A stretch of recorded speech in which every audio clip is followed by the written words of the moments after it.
Lectura del Santo Evangelio según San Marcos. Gloria a ti, Señor. Un sábado, Jesús iba caminando entre los sembrados. Sus discípulos comenzaron a arrancar espigas al pasar. Entonces los fariseos les preguntaron: ¿por qué hacen tus discípulos algo que no está permitido hacer en sábado? Él les respondió: ¿no han leído acaso lo que hizo David una vez que tuvo necesidad y padecían hambre él y sus compañeros? Entró en la casa de Dios en tiempos del sumo sacerdote Abiatar, comió de los panes sagrados que solo podían comer los sacerdotes, y les dio también a sus compañeros. Luego añadió Jesús: el sábado se hizo para el hombre, y no el hombre para el sábado. Y el Hijo del Hombre también es dueño del sábado. Palabra del Señor. Gloria a ti, Señor Jesús. Por este santo evangelio se borren nuestros pecados. Alabanzas a ti, oh Cristo. El sábado se había convertido en un tipo de esclavitud que los mismos hombres se habían forjado en el ámbito religioso. Pero ¿por qué el sábado? Era el día dedicado al Señor, el instituido en un primer momento para descansar, para honrar el reposo de Dios, para favorecer el descanso.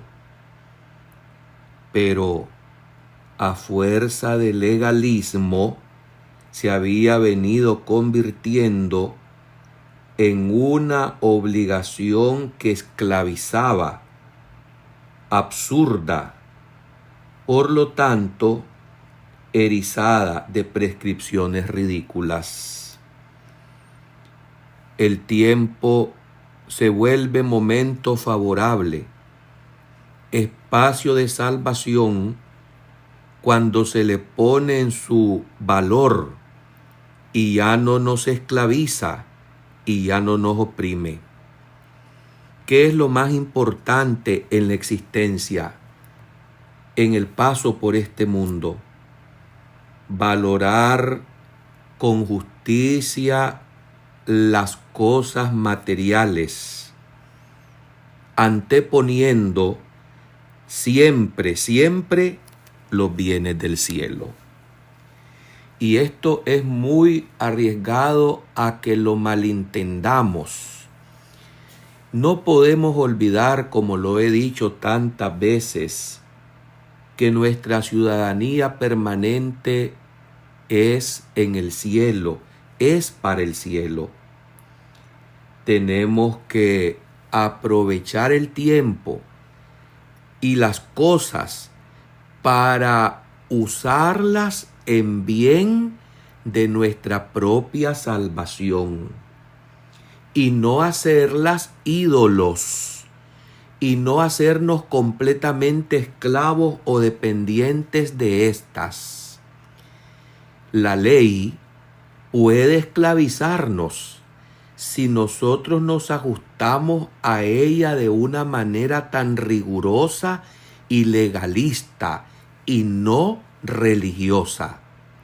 Incluso las mismas leyes religiosas, si se han convertido en camisas de fuerzas que nos impiden el ejercicio de la ley suprema, que es el amor, que es la caridad fraterna, podemos y debemos dar prioridad a esa ley suprema y no caer en un legalismo de solo aparentar que cumplimos con la ley, pero que descuidamos lo más importante, que es el amor a Dios y el amor al prójimo. ¿Cómo iba el Señor Jesús en este episodio a impedir a sus discípulos que comieran? Tenían hambre. Era un día sábado. Iban pasando por unos sembrados. ¿Y qué hicieron los discípulos? Pues comenzaron a arrancar las espigas al pasar y comenzaron a comérselas, pues tenían hambre. ¿Qué es más importante? La ley del sábado, que decía que no se debía trabajar y que se debía guardar un reposo absoluto exageradamente, o matar el hambre que venía pues sintiendo aquel grupo de los discípulos de Jesús. Jesús no les corrige a los que están comiendo, a los que están arrancando las espigas en día sábado. Jesús da el ejemplo que lo primero es la caridad. No así los fariseos, no así los hipócritas que se acercan con una pregunta al Señor para tenderle una trampa. Porque tus discípulos hacen algo que no está permitido hacer en sábado. Definitivamente que le tendían a Jesús esta trampa, porque si él autorizaba a que se violara el sábado, inmediatamente tenían de qué acusarlo. Pero el Señor remite a estos supuestos conocedores de la Escritura veterotestamentaria del Antiguo Testamento a un pasaje donde les dice que David también tuvo necesidad.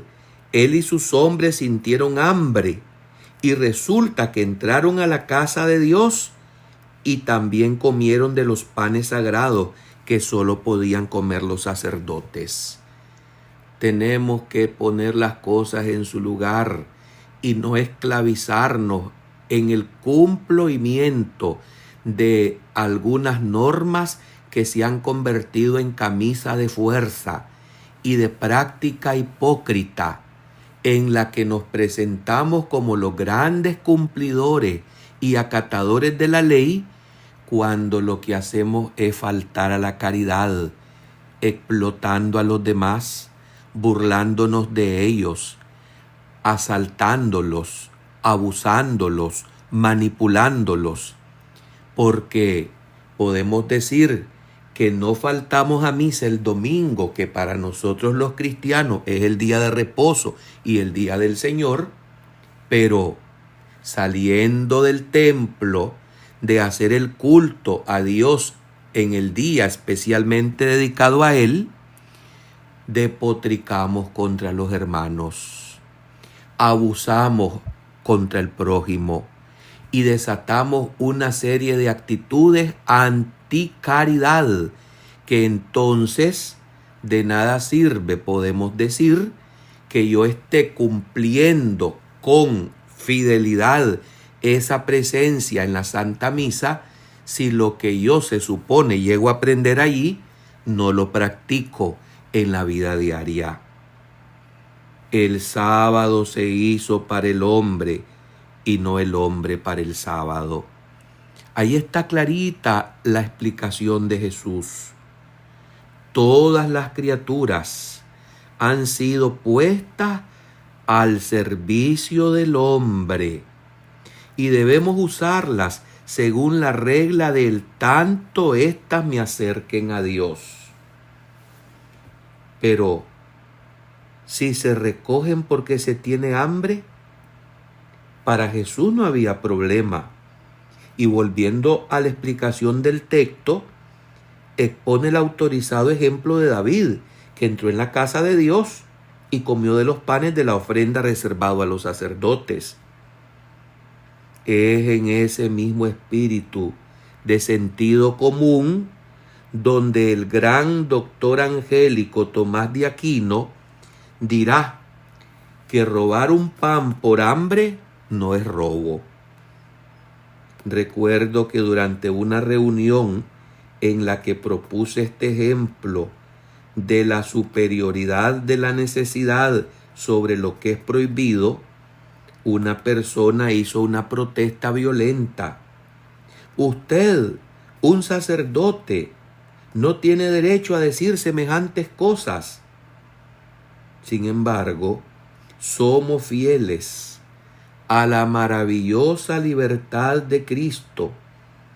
En todas las circunstancias en que la ley se opone a la vida, Jesús, atención, opta siempre por la vida. Entonces, la ley está hecha normalmente para el hombre, cuyo objetivo es ayudarle a vivir mejor. Y ese era el caso. Inicialmente así era el caso de la legislación acerca del sábado. ¿Dónde está entonces la perversión? Consiste esa perversión en mutilar la vida en nombre de la ley. Por lo tanto, tenemos que preguntarnos si esa ley no me está a mí afectando para cumplir el mandamiento primero, que es el amor, que es la caridad. Sé bien que hay casos en que es difícil ver lo que en definitiva sirve a la vida.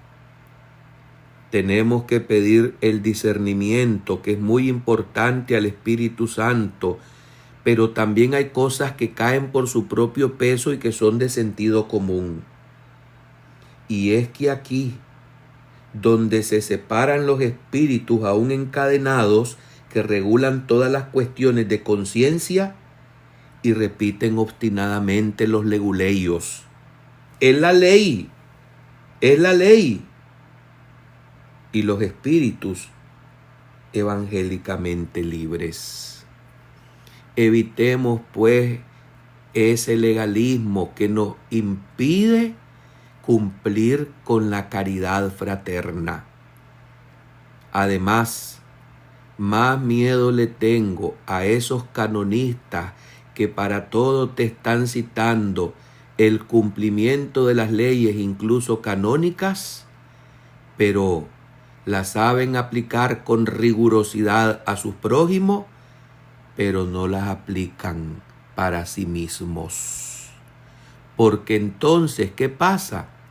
Lo que Jesús advirtió en el mismo Evangelio, que se vuelven peritos en ver la pelucita en el ojo del otro, pero no ven la viga que tienen en el suyo. Aquí podemos decir, hermanos, que lo que es bueno para el ganso es bueno para la gansa.